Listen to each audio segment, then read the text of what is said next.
Well, welcome back to the Algebra 2 jungle as we continue our talk in statistics. And we've got a real barrel full of new vocabulary for you tonight. And I think certainly the title sends a message that we've got some crazy words to go battle with. But we're going to talk about sampling variability within the sample proportion here today. And we're going to do a study with M&Ms to help us kind of sort out this concept and make some sense of it. So first and foremost, what is variability anyway? And this idea of variability, it measures the spread of a set of data. How far spread out are the results? And this spread is measured by the standard deviation. So every time we use the word variability tonight, you can instantly replace it with the word spread, or you could replace it with the phrase standard deviation, whichever one seems to make the most sense within that context. For instance, maybe you want to know how Western New York is going to vote in the upcoming presidential election. And you go out and you sample 20 people and you ask them and you write down your results. Well, then maybe you go out and you ask a second sample of 20 people, and then a third set of 20 people, and a fourth set of 20 people. And the variability would be the variations that you see from one sample to the next. Our next big buzzword tonight is the word proportion, which I think for our purposes tonight is synonymous with the word percentage. So every time you see a proportion, think percentage. What percentage of the population or what proportion of the population, agreed to a certain idea. And so we're going to practice 4 of them really quick here. And they says that in a recent poll, 55% of Americans use the on-demand feature provided by their local cable company. The poll was based on a random sample of 5,000 families. What is the sample proportion? Well, again, that's just the same thing as percentage. It's really that simple, except the only difference is when we talk proportions, we're going to try to use just the decimal form. So it would be 0.55 is the difference today. Other than that, it's the exact same idea as a percentage.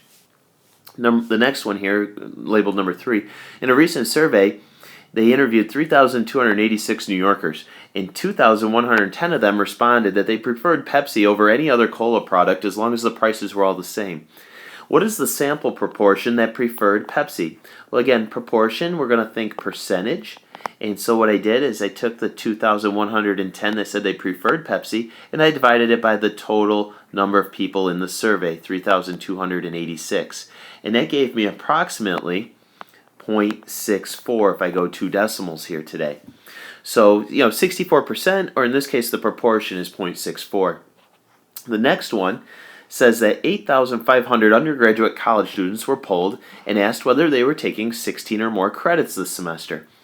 What is the sample proportion of students taking 16 or more credits if 6,300 of them responded yes? So I'm going to take all the people that said yes, divide it by the total number of people that were surveyed, and I got approximately 0.74. So a proportion of 0.74 responded yes to the survey. And last but not least, you'd like to determine the percentage of Hamburg High School students that pack their own lunch in the morning. You surveyed about 40 students. Now here's the kicker, watch out for this bear trap. 28 of them said they didn't pack their own lunch. And the question says, what is the sample proportion of students who do pack their own lunch? So if 28 don't pack their own lunch, then I'm going to say 12 do pack their own lunch. I'm going to divide that number by 40. And that gave me about 30%, or as a proportion, we'll call it 0.30. So here we're going to start our big grand experiment that's going to pretty much carry us through the rest of the video. And we're going to talk about some M&M counting tonight. And our big question is, what proportion of all of the M&Ms are blue? Now again, you could rephrase that sentence and say, what percentage of all of the M&Ms are blue?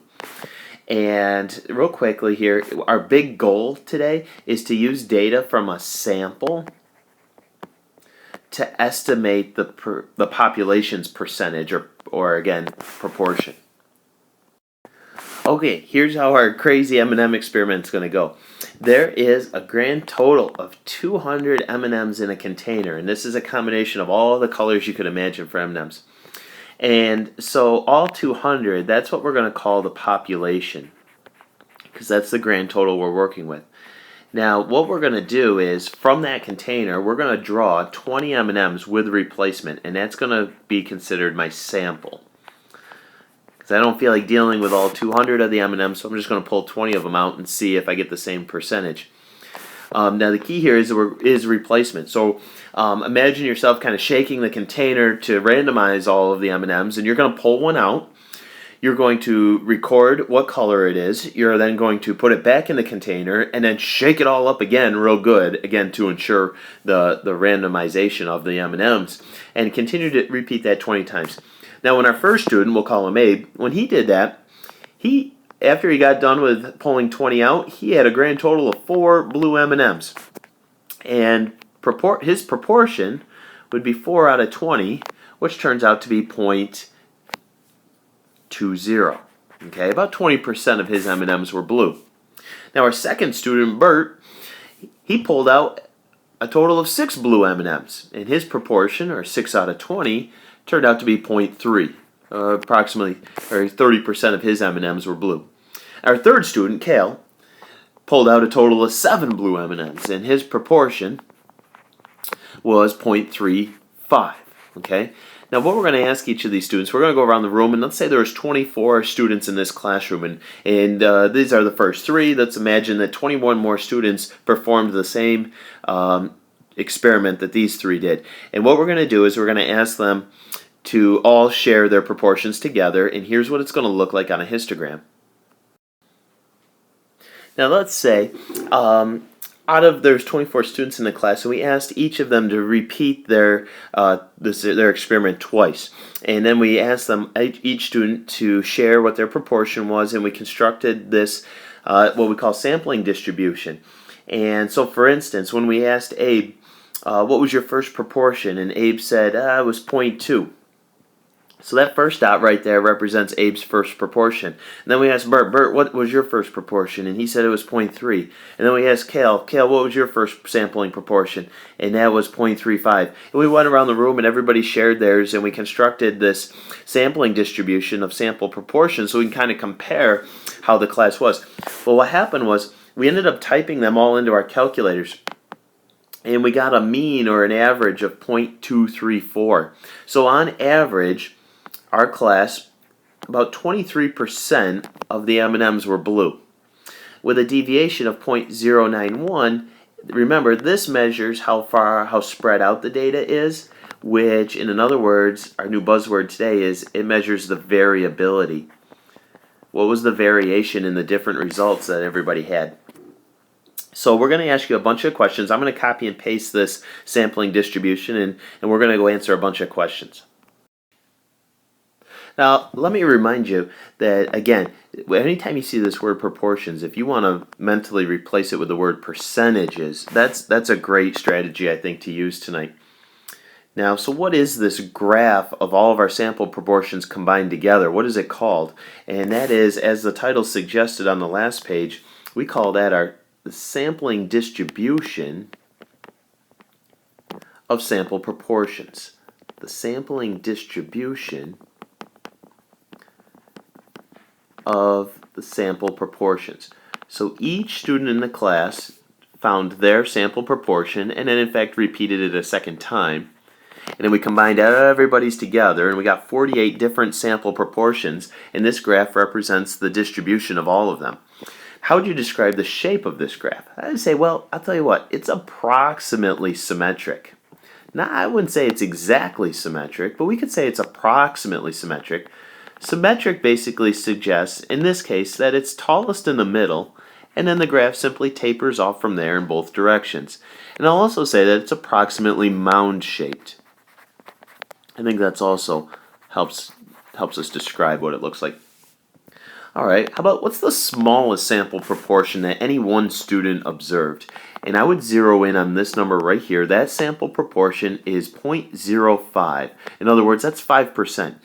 So there was a single student, there was one student in your class that drew 20 M&Ms, and out of the 20, only one of them was blue. I'll tell you what, if you like blue M&Ms, that was a raw deal right there. Now how about the largest sample proportion? Well, I zeroed in on this number right here. There was no dots beyond that one, so about 40%. of their M&Ms were blue. There was 5 different students, 5 different ones, that when they drew 20 M&Ms, they got 8 of them to be blue. Quite a different experience than the one student who only got 1 blue M&M. Now how about this? Which proportion was the most often? And I saw my tallest column was bang, right here in the middle, right where 0.25 is. So about 25% of their M&Ms were blue. There was 9 different students that pulled 20 M&Ms and got 5 blue out of their 20. Okay, now we're going to go grab the calculator. We're going to do something similar that we did about a week ago, and we struggled just a little bit with it. And this is going to be a great opportunity to practice this as far as how to find the mean and the standard deviation on our calculator using our lists. Okay, and here's how it's going to go. Let's change colors just for fun. Alright, so we're going to go to Stat and then Edit, and we're going to take advantage of both L1 and L2. Now within L1, I'm going to put all the different sample proportions that the students in the class got, and then in L2 is where I'm going to put their corresponding frequencies, and we can certainly make a note of that in our notebook that this L2 represents the frequencies. Starting with the lowest number we observed, there was 0.05 was the smallest sample proportion, and there was only 1 student in the class that had that proportion.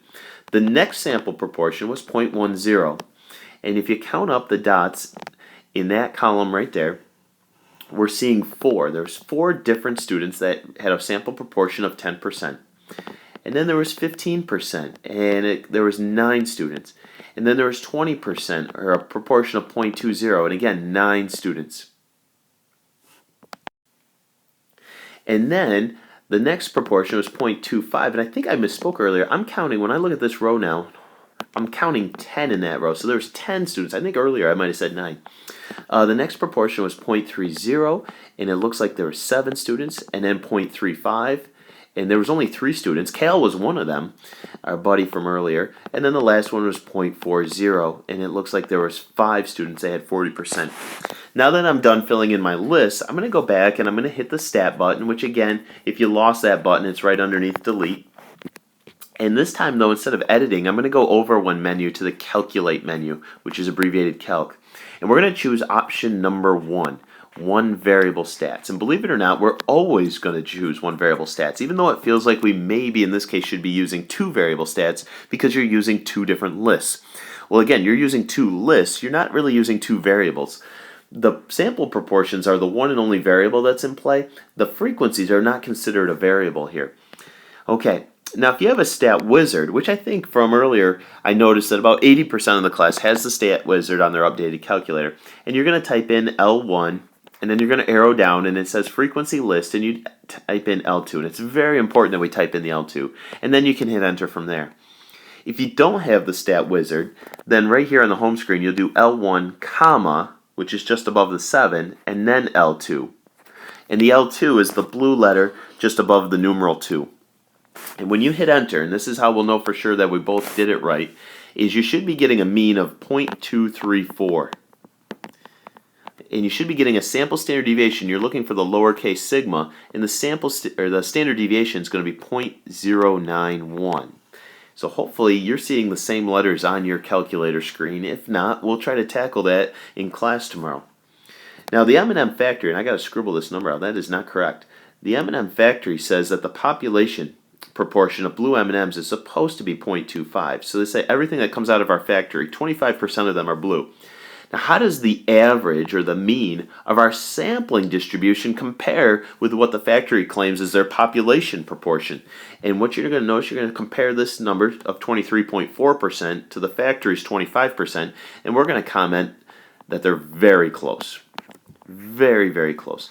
If we maybe went to another classroom and repeated the exact same experiment, perhaps we'd even get closer than 0.25. But we'd expect something very close to 0.25 no matter how many times we repeated it. Now, check this out. I've got a brand new sampling distribution of sample proportions for you here. And this time we repeated the same experiment, but this time each student randomly selected 40 M&Ms instead of 20. Each student drew I'm sorry, no, we did 20 before. We drew 40 M&Ms this time. And out of the 40 M&Ms, we counted how many were blue and we found out our proportion. So what you'll notice here is there wasn't a single student that drew 5% like we saw in the last experiment. Nobody drew 10%. The lowest number we got, there was 2 different students that had 15% blue. There was 4 different students that had about 0.175 blue, and then we got 20%, 22.5, 25, 27.5, etc., percentage-wise. Okay, so here we go. I've just copied and pasted the sampling distribution of sample proportions that we saw in the last slide, and this represents each student randomly sampling 40 M&Ms, counting how many blues they got, and then figuring out the percentage. And so again, describe the shape of this distribution. Well, I think similar to our last one, we'd say it's approximately symmetric. Wow, I'm not very impressed with that sketch. Let's try redoing that really quick. So it peaks in the middle and comes back down. So let's say approximately symmetric, as well as what? Approximately mound-shaped, meaning there's a single peak in the middle and it just tapers off in each direction from there. What was the smallest sample proportion? That was about right there, about 15% or 0.15. The largest was going to be halfway between 0.35 and 0.40, so we'll say 0.375 or 37.5%. Which proportion occurred most often? Right here in the middle, you'll see the tallest column is at 0.25 or 25%. So on average, the students drew 10 blue M&Ms out of 40. We're now going to use our calculator, again, a combination of L1 and L2. We're going to calculate the mean and standard deviation. And we're just to save a little time here, we're going to say that the mean turned out to be 0.251 and the standard deviation turned out to be 0.057. Now question 24 here, how does the average of our sampling distribution, which is this number right here, compare with the population proportion? Now when they say population proportion, I think today with M&Ms it's easier to think that's the factory's proportion. The factory says that 25% of all of our M&Ms that we ship out are blue, and if you compare the two numbers this time, they're virtually almost identical, at least to 2 decimal places. So again, we're going to say, this time I'll add another very. I'll say very, very close.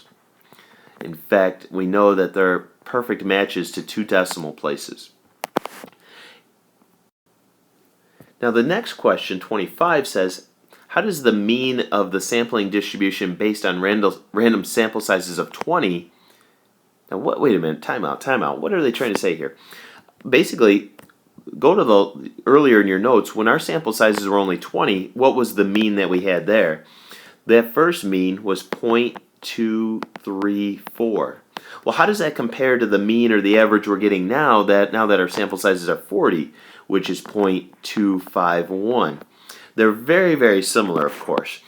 And which one's better? Well, the one with the higher sample size was closer to the factory's population proportion, and it stands to say that the larger your sample size, the more accurate your mean is going to become. Now the next question that we tackle might be the most important one of the entire night. So we've really been building and we've been doing all of this work so that we're prepared to answer number 26. Now as the sample size increased from 20 to 40, describe what happened to the sampling variability. Now again, remember, variability is measured by the standard deviation. So let's take a look at what our first standard deviation was. Recall from earlier in your notes, our first standard deviation was 0.091. It's hard to put that number into context, but it measures how spread out our proportions were.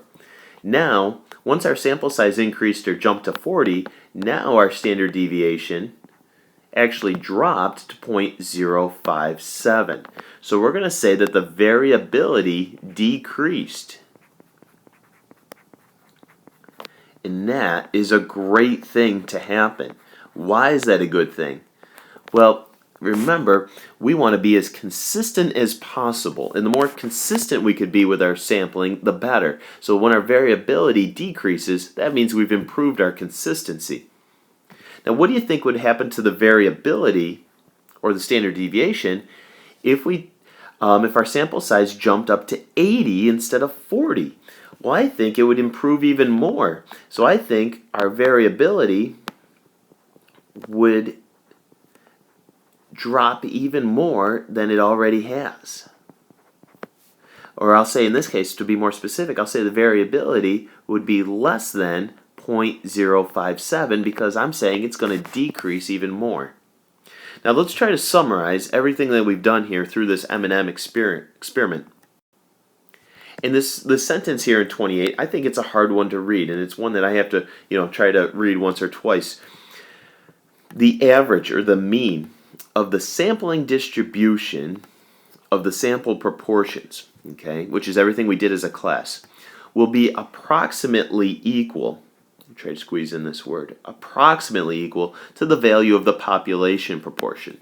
In other words, what we're saying is the average that we get from every student in our classroom is going to be really, really close, approximately equal to the average that the factory says we should get, that they ship out every day from their factory.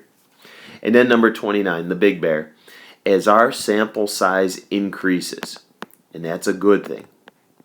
As our sample size increases, sampling variability within the sample proportions decreases.